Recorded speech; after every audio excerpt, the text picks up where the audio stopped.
Hey, this is a video where I'll be modifying this V8 4th gen 4Runner. This is a 2004 4Runner. This all started because I wanted a towing vehicle for my Miata, my track car. And I was looking into vehicles to buy, new vehicles, and I had this old 4th gen 4Runner that has 200,000 miles on it. I had never really maintained it that much, but I looked into it a little bit more. It might be suitable for a towing vehicle. I was working on my buddy's F-150, a newer F-150. When we were working on it, I asked him, what's the tow capacity? We looked it up, it was 7,900 pounds. Got me thinking, what's the tow capacity on this thing? This is a 20-year-old SUV. It's four-wheel drive at least, but it's 20 years old. The tow capacity is 7,300 pounds. So it's pretty close to a newer F-150, which shocked me.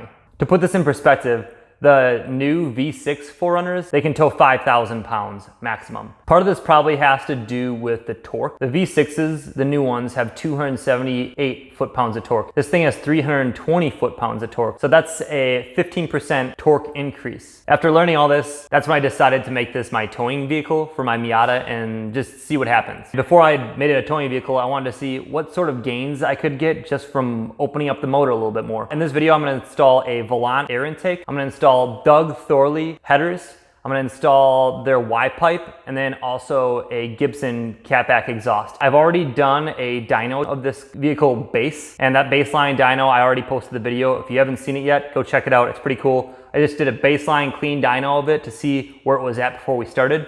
And I'll do a dyno immediately after we get this thing running and see what the power difference is with all the bolt-ons and the torque difference. I've heard legendary stuff about these headers, some big torque gains, big horsepower gains.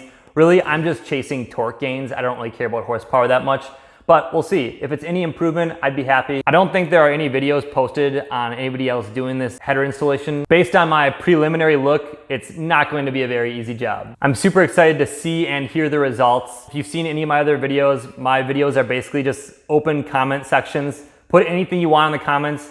Put what you like, what you don't like, I can handle it. I'll get back to you as soon as I can. If you're not a subscriber, please consider subscribing to my channel. I appreciate it so much. Enjoy the video.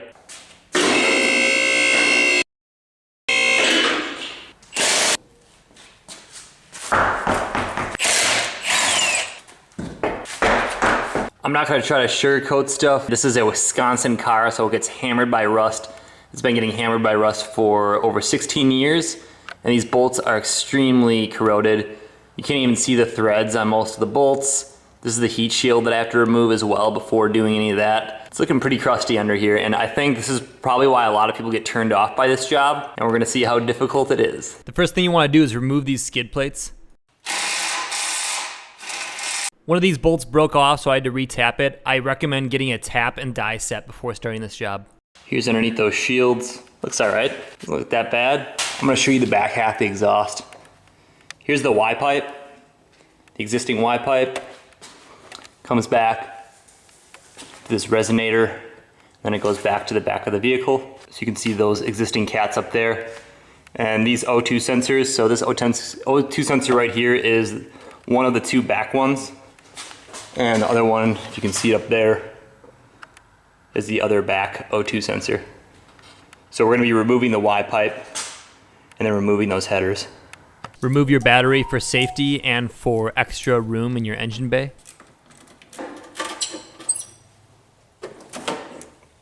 I used a small flathead to help get these 4 O2 sensor connectors off. For these O2 sensors, you want to use one of these O2 sensor sockets that has the side that's opened up. Otherwise, you're probably going to strip these out. That would not be fun. Remove these 2 bolts in the back and then the 4 bolts in the front holding the Y-pipe on.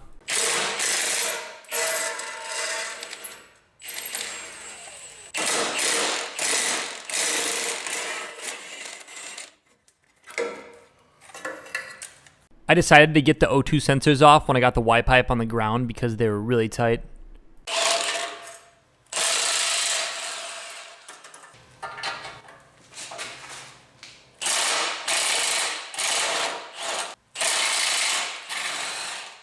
Now just manhandle that Y-pipe out of there.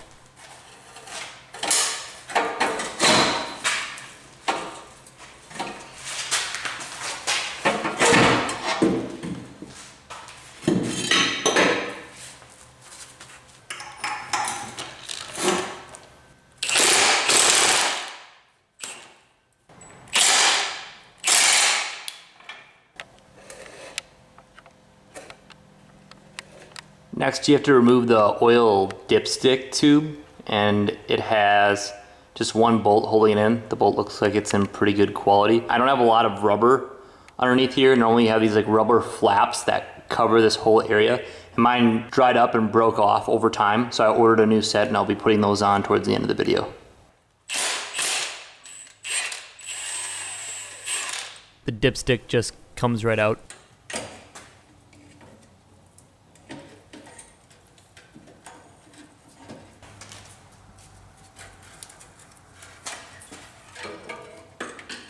Tube.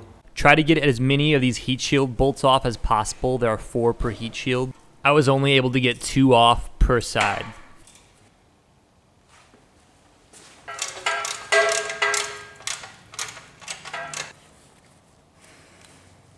My heat shields were so rusty that I ended up just bending them back and forth and prying at them until they broke off the headers.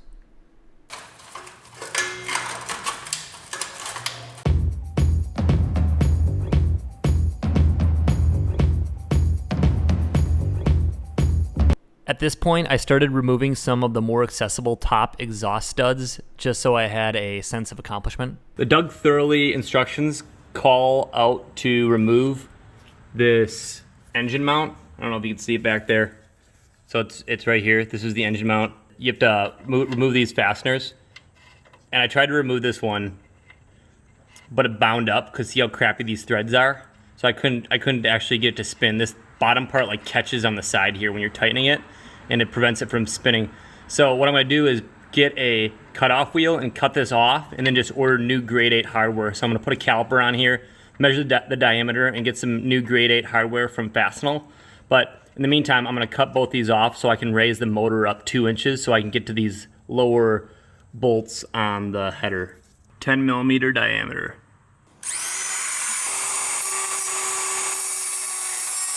This is the cut I'm making on this nut. So I just want to basically just destroy this whole piece of hardware. I'm removing the bolts from both of these engine mounts so I can lift each side of the motor while I get that side header off.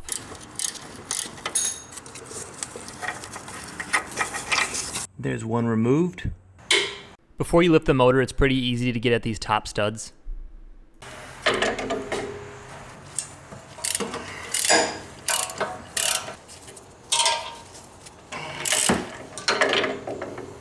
So far we got the top 4 exhaust studs off, and then here is the bolt we just got off from the engine mount. It's pretty jacked up now. So I'm gonna order the same length and diameter from Fastenal, grade 8 or better hardware. For this part, be really careful because the wood can slip out, but you wanna use a 2x2 or a 2x4 to put right underneath the engine mount. Then drop the car down just enough that it raises the motor up 2 inches. That gap where the bolt used to be is what you're looking for.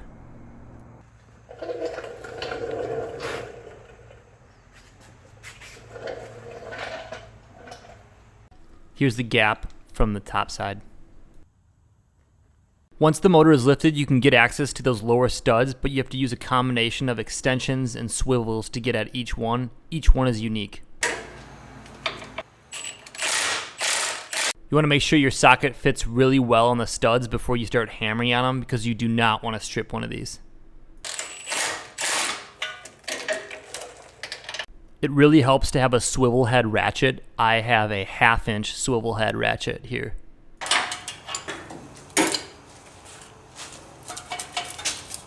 Ooh, the headers are loose. On these top bolts, I took the air intake off since I'm going to be replacing the intake anyways.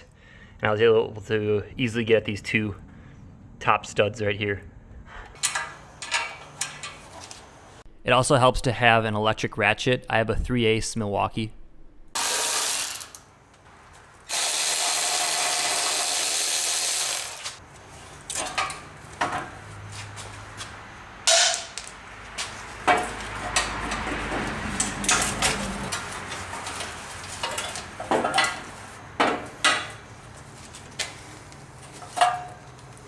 A little crusty.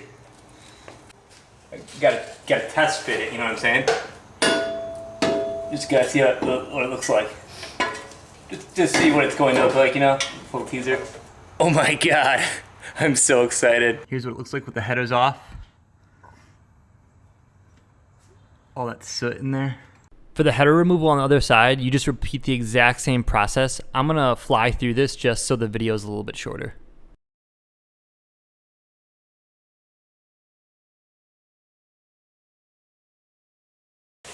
Oh, money shot.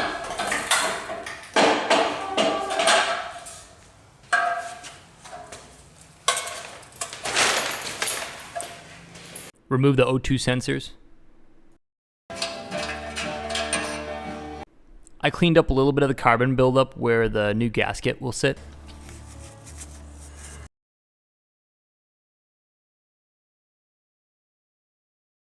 I'm just checking out the carbon buildup in here. If it was super bad, I might consider coming in here and trying to clean all this out, but as you can see, it's not really caked on there that much, and it would just happen again anyways. It's actually pretty smooth. But I want to clean up the mating surfaces, so that's what I'm doing with that brass wire brush. I'm just cleaning up these mating surfaces and then hitting this with brake clean, just making sure everything's smooth and flat before I put the new gasket on here. You can use your old gasket as a template to trace out and cut away excess material from the new gasket. The new gasket comes with additional holes for some other Toyota. I'm not sure what Toyota, and I'm not sure if this would have interfered if I would have tried to install the gasket. I'm just obsessive. Here's the final product. In this clip, I'm using a die to clean up all of the threads on the studs that came out. I did this because it was not easy to thread the studs back into the motor with just my fingers.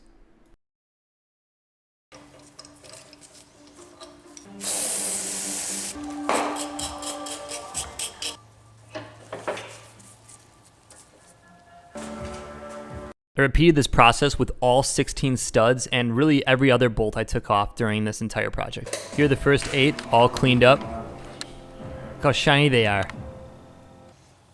The new headers. Look how beautiful they are.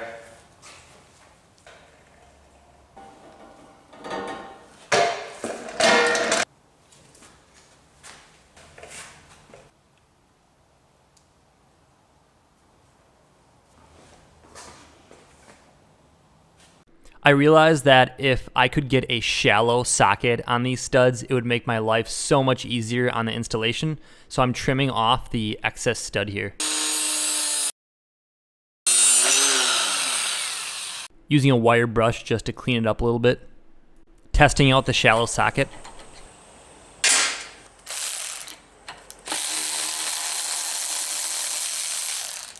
And then repeat this for the rest of the 16 studs. For the studs that are super jacked up, like this one, I put these on top in case I ever have to take them off in the future to make my life easier. For the installation, it's pretty straightforward. You just have to perform gymnastics for like an hour and a half and then you'll have all the bolts on. It helps to put tape on your swivels so when you're trying to get studs in position, the swivel doesn't flop down on you.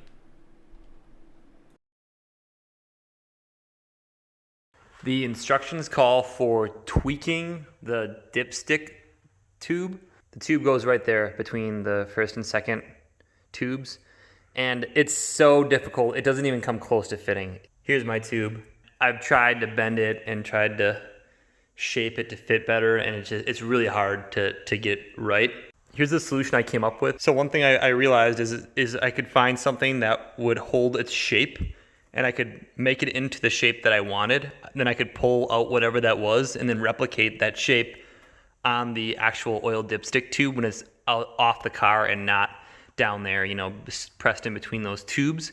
So this is what I have. It's one of those magnets that you can use for picking stuff up, but it's pretty strong and it doesn't move. You can like hold it sideways. I think this is a 1/2 inch tube, so it's too big for my tube bender. I'm using the radius of this bended part to bend the tube, and then I'm comparing it to the magnet.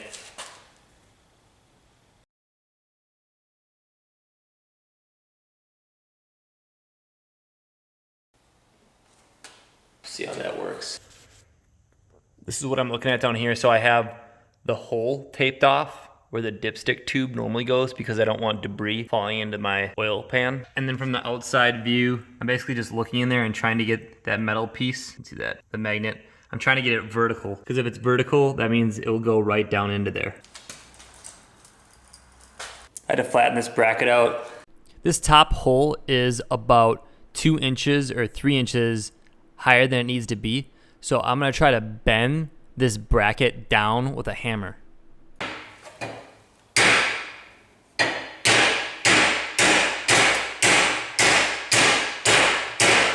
For my mounting solution, I ended up going with this hole. I enlarged it. It has a nut welded on from the factory.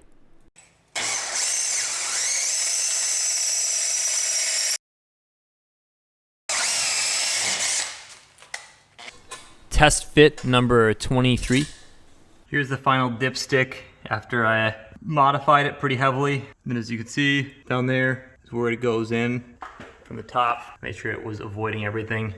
Obviously it's harder to get the dipstick in now because it's bent all over the place. It still goes in there. The torque spec on these is 20 to 25 foot-pounds. I used the torque wrench on the other side, so I'm pretty familiar with how tight that is. I did one with the torque wrench, and then I tightened it with my hand just to feel how tight it was. 20 foot-pounds you can move with your fingers. It's kind of tough, but you can still do it. So my rule of thumb on these is just to get them snug, get them tight. And I'm gonna do a leak check anyways when I'm done with some soap and a vacuum cleaner or a shop vac. So I'll test for leaks anyways, and I wanna monitor the headers after the first couple weeks, and if there are any leaks, I'll just come back and tighten them. Every one of these bolts has a unique set of wrenches you need to get it on with. So this is one of those back little ones. I had to make the 1/4 inch with extensions and a little swivel. But hey, it's tight.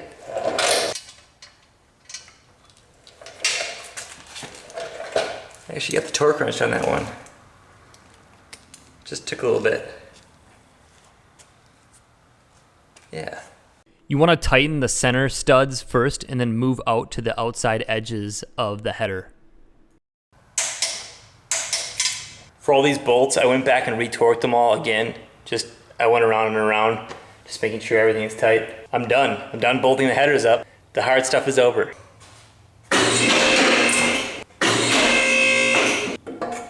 At this point, I lift the truck up all the way. Reinstall the O2 sensors in the headers. I bought this wrench just for stuff like this. So it's a locking crescent wrench. Get it to where it needs to go, and this clamps it down and prevents it from wiggling around at all. Makes a really tight grip on it. I know there's gonna be a lot of questions about whether or not this interferes with the drive line or anything like that. Looks like there's still a decent amount of distance there between the linkage and the headers. It's hard to see, but I can easily fit my hand in between the two. And it wasn't hard to get the headers in around it either, so it seems like there's a lot of clearance. I've never lifted one of these cars before, so I'm not sure what happens to the drivetrain once you do that, but I know people have talked about a clearance issue. Install the gaskets provided by Doug Thorley.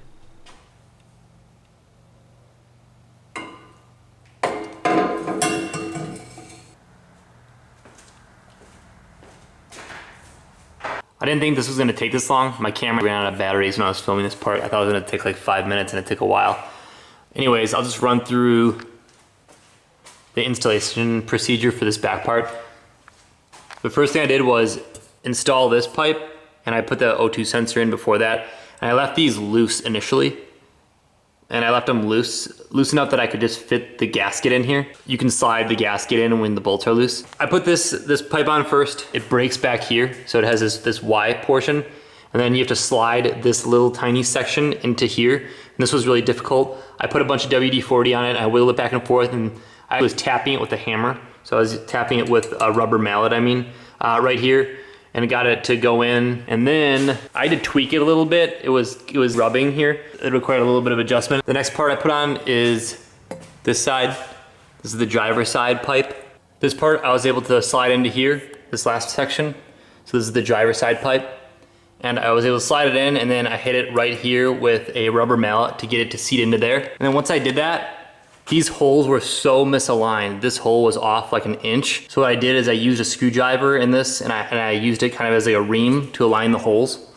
And I also had this side loose still. So I was able to basically grab this whole thing and kind of wrestle it until I was able to fit a bolt in here. The new class 10.9 bolts came in for the motor mounts. I'm gonna install these now.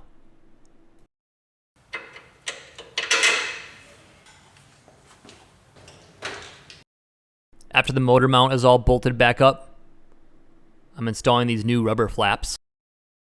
For this exhaust connection, the manual for the Y-pipe says you can reuse the old gasket, but I realized that my gasket was just falling apart, so I got a new one from AutoZone. So this is a FelPro version, OEM similar version. Just slides on there like that. And then like everything that I've done with this header job so far, here was one of the bolts that was from the original system, and I was able to get it off, but the threads were so screwed up by the time I got it out that I had to use a die on it and clean up the threads. But then the threads went into here really nicely.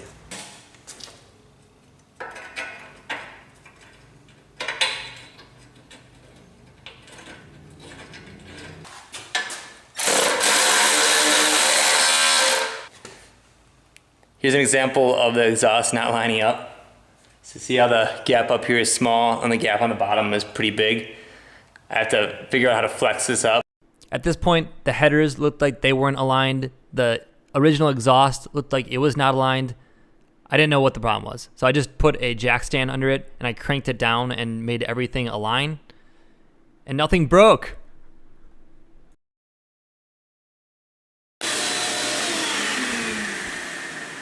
Here's how I leak check stuff. I just have a shop vac and it's set to blow. You can generally hear and feel the air coming out, but you can also use soap.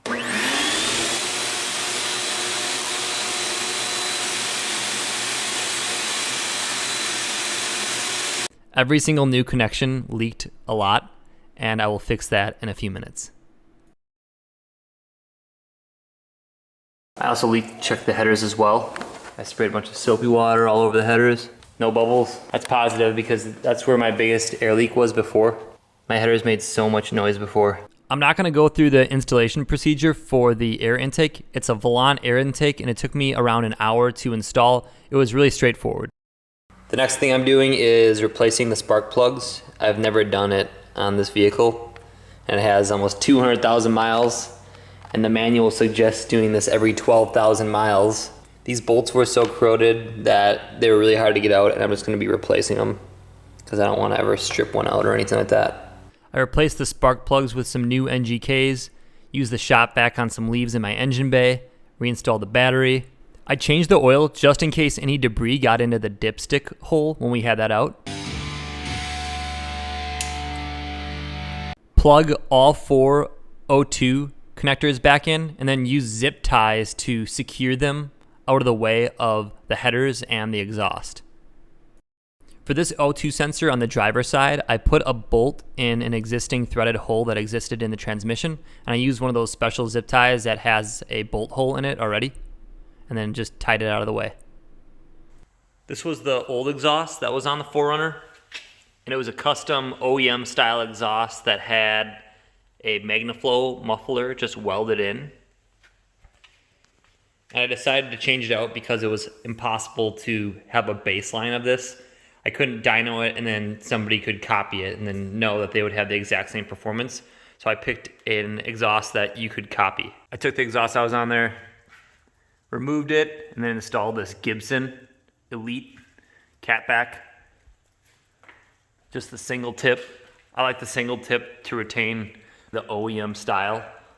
The installation was pretty straightforward. The exhaust has these guillotine style U-bolt clamps and you have to get them really tight before they seal. And as you can see on all the connections, I noticed that they were leaking a little bit even after I tightened the crap out of them. So I ended up just using copper gasket maker and then after that use some exhaust putty.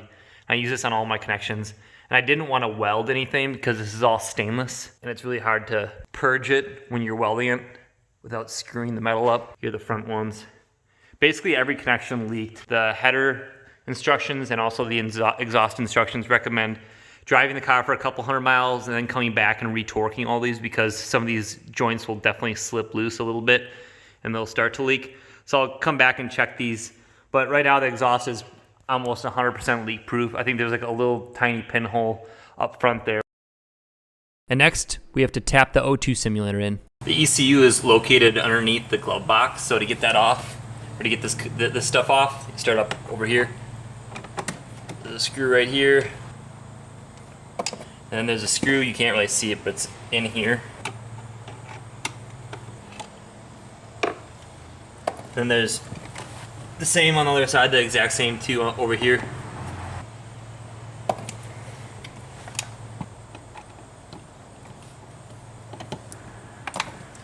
Alright, those are out. That was 4 screws so far. Pop this out.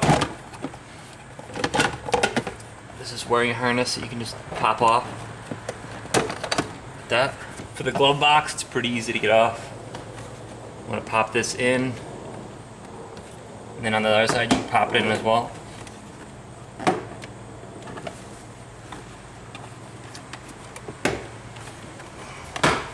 Just like that. Comes down. You just pull up. Comes right out. And the ECU is right in here. Here's the ECU. It's the one with 5 plugs. It's going to be hard for me to show this in a ton of detail, so I'll just explain to you what I'm going to do. I'm going to pop these off and follow the wiring diagram that I'll post in the description of this video. And all I'm going to be doing is just tapping into these wires exactly the way I'm showing in the wiring diagram. All I'm doing here is removing the 5 connectors, and you can remove them with your fingers pretty easily.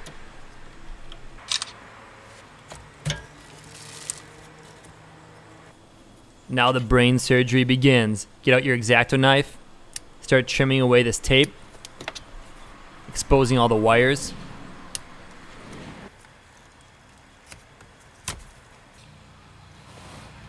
For this step, you just want to verify that all of the wires match the diagram provided by, I got all my stuff from URD Racing. They sent me this wiring diagram specifically for my year 4Runner, so 2004. You just want to make sure all the colors match it, and that's a good sign obviously that you're looking at the right wires. But additionally, I have a factory Toyota manual that I bought in addition to the manual that comes with the car. So I've been using that. It's a service manual to check all these wires as well. You have to tap into the existing wires. To do this, use an X-Acto knife or a safety blade and just scrape away some of the existing insulation on the wires. You want to expose 360 degrees of the wire all the way around. You want copper showing. Mechanically coil the new wire around that exposed portion, and then you want to solder them together. I usually solder it a couple times just to make sure I have a good connection. For these connections, I always give it a tug test too, so make sure you can pull on it and it's not going to go anywhere. Even though hopefully that never happens, normally you still don't want it to fail when you need it. Here's another completed connection. For the last 2 wires, these white and black ones, they're for splicing, where you take over the signal from the O2 sensor. For these, you have to cut them. You have to cut them. But at this point, you're a wire connecting champion, so don't worry about it. If you have to reconnect them for any reason, you'll be alright. And for the ones that you have to cut, so they both go to the simulator down here. And on these, you can get shrink wrap on them, which is kind of cool. You can seal them up really nice. Use a heat gun on the shrink wrap after that. I use electrical tape for strain relief on the wire. Then just reassemble everything in the reverse order. It's easy to get the connector around the glove box even after it's installed.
It used to be super loud up here. It's quiet.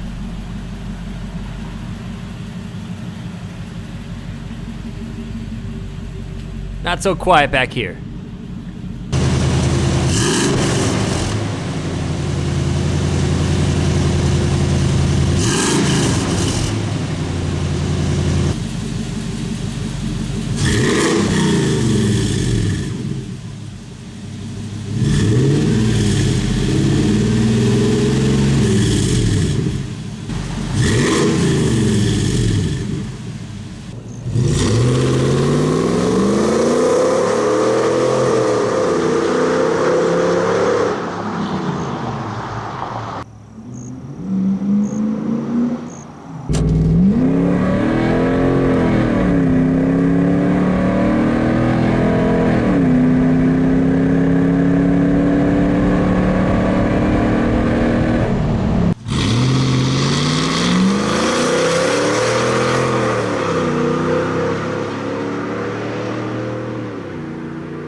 Here it is, the dyno graph. We picked up some serious torque, 37.5 foot-pounds of torque, and then 17.5 horsepower. This is a misleading graph because this motor has a lot more torque than it has horsepower. And additionally, this 37.5 foot-pounds is only at the max point.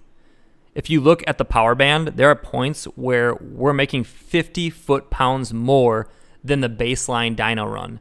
This car is totally transformed. It feels so different to drive. It feels like I'm driving a sports car as opposed to driving a huge SUV. I could not be happier with the headers, with the Y-pipe, with the exhaust, everything. The car is so fun to drive now. For gas mileage, I really don't know what the gas mileage difference is going to be long term, and I've been driving it really hard the last week, so I don't have much to say about it. I tried to drive it once today moderately after I filled up the tank, and I was easily getting 18.5 miles to the gallon. So initially it's promising, but we'll see what it is long term. I have not gotten any check engine lights. If you're even moderately considering doing this upgrade, I highly recommend it. You will not be disappointed by these headers. As for future 4Runner content, I'll be doing some maintenance things in the future. I'll be replacing the X-Reyes suspension and a few other small things. But there will definitely be future 4Runner content. And if you're interested in seeing this, please consider subscribing. If you like this video in particular, give it a thumbs up. Thank you so much for watching. I really appreciate it.